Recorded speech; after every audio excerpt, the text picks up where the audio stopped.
প্রিয় দর্শক, স্ক্রিনে যার ছবিটা দেখতেছেন এই মানুষটার নাম হচ্ছে আব্দুল হাই। তিনি একজন জেদ্দা প্রবাসী। তিনি দীর্ঘদিন ধরে অসুস্থ হয়ে কিং আব্দুল আজিজ হাসপাতালের মধ্যে ভর্তি আছেন। তার পরিবারের লোক তাকে দেশে ফেরানোর চেষ্টা করলেও তারা বারবার ব্যর্থ হচ্ছেন। তার মেয়ে জেদ্দা কনসুলের কাছে আবেদন করছেন, কিন্তু এখনো পর্যন্ত কোনো সহযোগিতা পায় না। প্রিয় দেশবাসী, প্রিয় প্রবাসী ভাইয়েরা, যারা আমার ভিডিও দেখতেছেন, ভিডিওটা এমনভাবে শেয়ার করবেন যাতে ভিডিওটা বাংলাদেশ সরকার পর্যন্ত, বাংলাদেশ পররাষ্ট্র মন্ত্রণালয় পর্যন্ত পৌঁছায়। কারণ একজন প্রবাসী যখন এই দেশে অসুস্থ হয় না, সে অনেক অসহায় হয়ে যায়, তাকে সহযোগিতা করার মতো কোনো মানুষ থাকে না।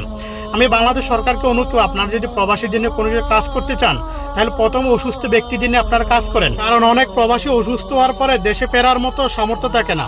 অনেক প্রবাসীর আকামার সমস্যা থাকে। সেই আকামার সমস্যার কারণে অনেক আইনি জটিলতা থাকে। সেই আইনি জটিলতা পেরিয়ে তাকে দেশে ফেরার মতো অবস্থা থাকে না।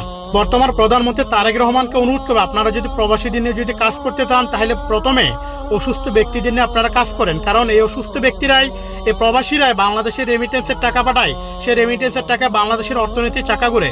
যারা আমার ভিডিও দেখতেছেন, অবশ্যই ভিডিওটি শেয়ার করে দিবেন। এমনভাবে শেয়ার করবেন এই ভিডিওটা বাংলাদেশ সরকার পর্যন্ত যাতে পৌঁছায়। আসসালামু আলাইকুম।